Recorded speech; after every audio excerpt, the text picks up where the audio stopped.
Paul George announces bold career decision to help Philadelphia 76ers. Paul George has looked like a shell of his former self since pulling on a Philadelphia 76ers jersey.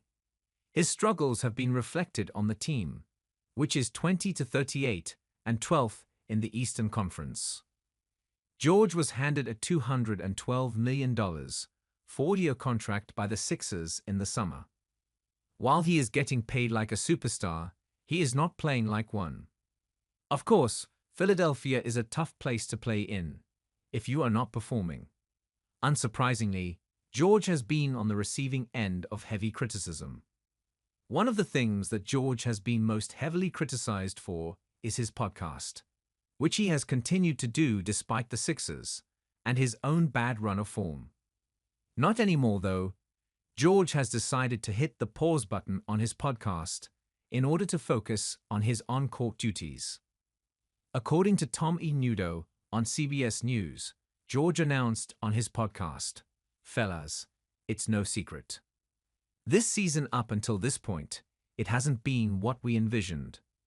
I know my goal when I first signed with Philadelphia was to bring a championship to these amazing fans here. I still remain positive about that, and that is still the case, and where I'm coming from.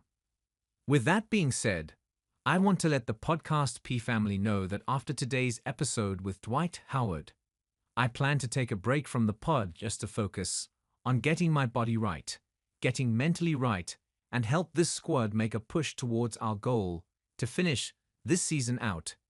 Give ourselves a chance to be in contention to compete for a championship. I won't front, the desire to get back to shooting in person with my guys, as well, is at the forefront of this hiatus as well. I look forward to us three being back together and doing this as we once started this. We'll be back on that note.